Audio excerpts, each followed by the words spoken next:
Good morning, everybody. Today, what we're going to do is we're stepping away from the periodic table for a bit. Again, we're going to talk about it a lot over the course of the year, so all of that stuff should start sinking in as we work with things more. What we have here is we're going to start off with this little illustration of a gold ring, and there's a drawing next to it showing a model of a very tiny cube of gold.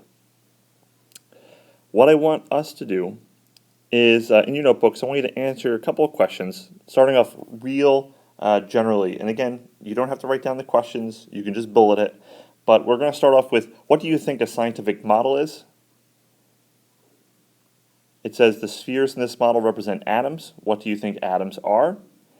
And how could you draw a model of the element copper to show that it is different from the element gold? So let's take about 5 minutes to jot down a few ideas about that, and then we'll share.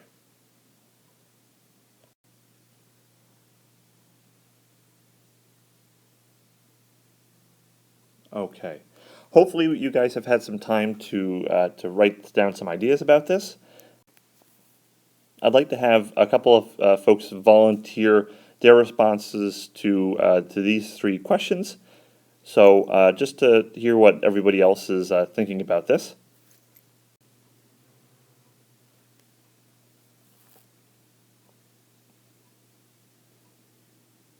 Now that we've had a chance to talk about it, we're going to get a chance to investigate scientific models a little bit better and take a look at different ways that we can represent atoms that make up the matter that we will be studying over the course of the year.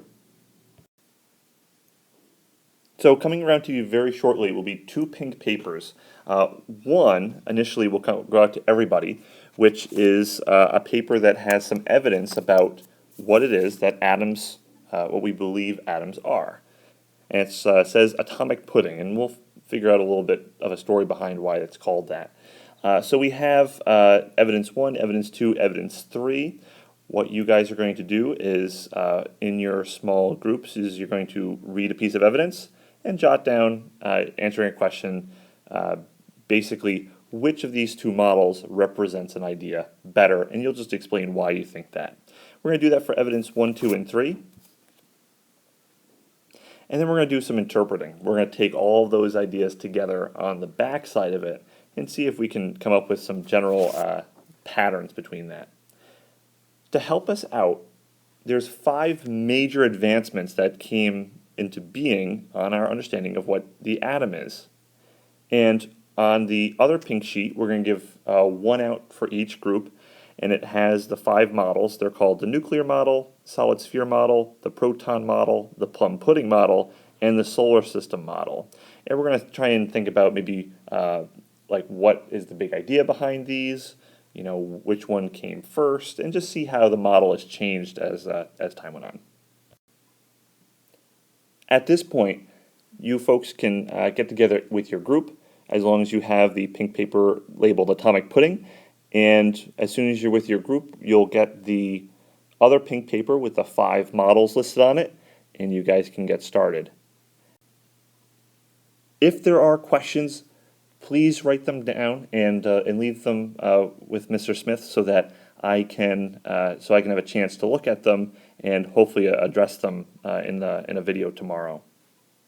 So take the majority of the rest of the class to work on this, and if everyone happens to finish early, we'll move on to the next part. So we'll give you guys about half an hour, 40 minutes to work on this.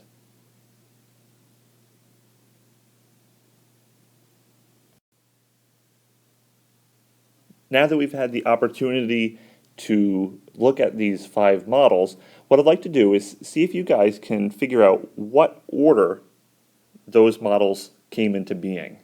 So we'll take just a couple minutes to have somebody record that information up on the board. What you think came first, which one you thought came last.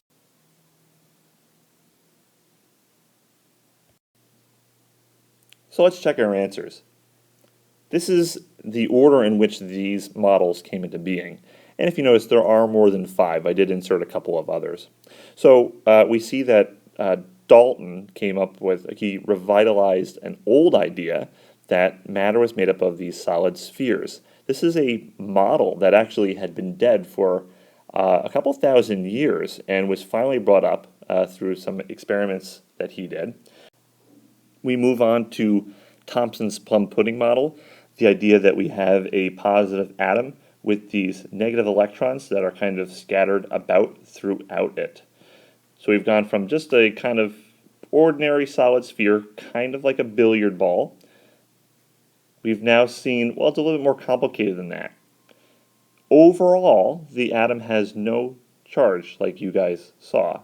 So Thomson said, well, there's definitely these negative particles, so the whole thing must be positive with these little negative charges distributed about, like the raisins that are found in plum pudding. Rutherford, another scientist, did an experiment where he found that the core of the atom, very, very small, very, very dense, and that the electrons must be kind of out in the area in its extremities, just kind of moving around the outside somewhere. Bohr expanded on this and said, well, these electrons must be orbiting like planets at very specific intervals. Rutherford then came back in 1918 back to his idea where he said, okay, you know, the nucleus is not really one solid object. It's made up of smaller positive charges that he called protons. So similar to his old model, the nucleus is a little bit more involved. The next two models that we have, we see that more studies were done. This is a model we're not going to talk about too much, but this is actually the most accurate one. This is called the cloud model. It turns out that electrons actually are not orbiting like a little planet. They're kind of found somewhere in this cloud. We're never entirely sure where they are at any point, but we know that they are found out here. So the electrons are kind of diffuse and wandering around this cloud somewhere. You also notice that there's another particle that was added to the nucleus of the atom, and this is something that was discovered that we call the neutron. It's a neutral component of the nucleus of the atom. And we can also see that over here with this model. Now, over the course of the year, the cloud model is most accurate, but we're really not going to talk about it too much. The ones we're going to talk about the most is we're going to talk about this nice simplified model here, and we're going to use Dalton's solid sphere model. This is really useful, this is really accurate, and this is really simple. So we're going to bounce mostly between the simple and the useful in our studies.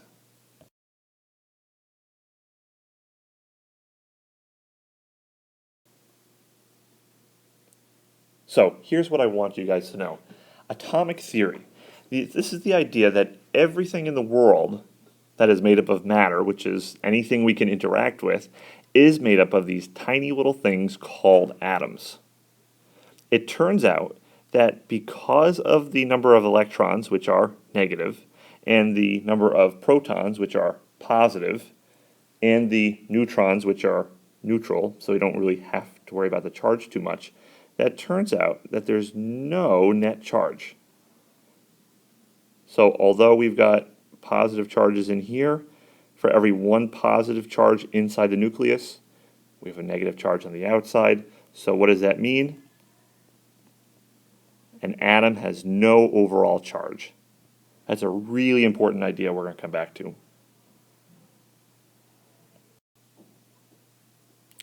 So for some terminology, our nucleus is very dense, small, and positively charged. It's positively charged because we've got our protons with a positive charge, our neutrons with no charge, and on the outside, we balance that positive nucleus with our negative electrons that are on the outside.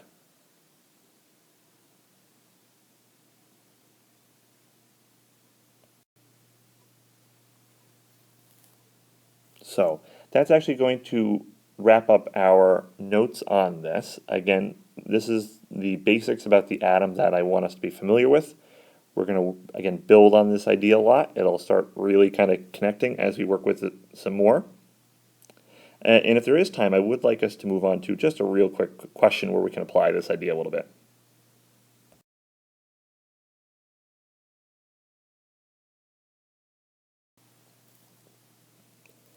So my image has overlapped over my text a little bit, but let me read this for you. It says, here's a model of a carbon atom. What I'd like you guys to do is think of 2 things that this model tells you about the carbon atom, and what are 2 things that the model does not tell you about the carbon atom. So think about everything that we've talked about and see if you can apply it to the model of this carbon atom.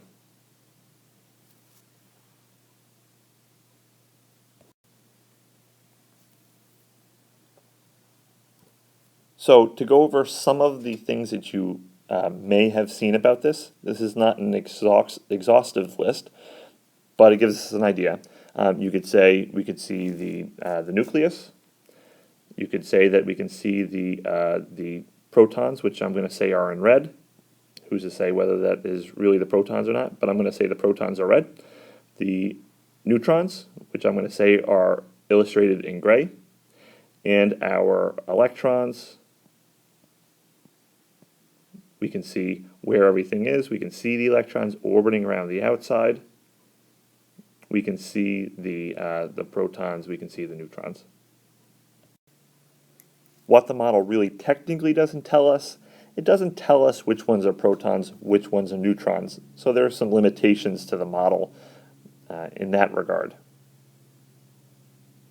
So that's it for today. We will continue building on this idea in the next couple of classes. So thank you guys for being patient while I'm out. Again, email me if you have questions or leave them with Mr. Smith, and I will review them when I speak with him. So thanks, guys.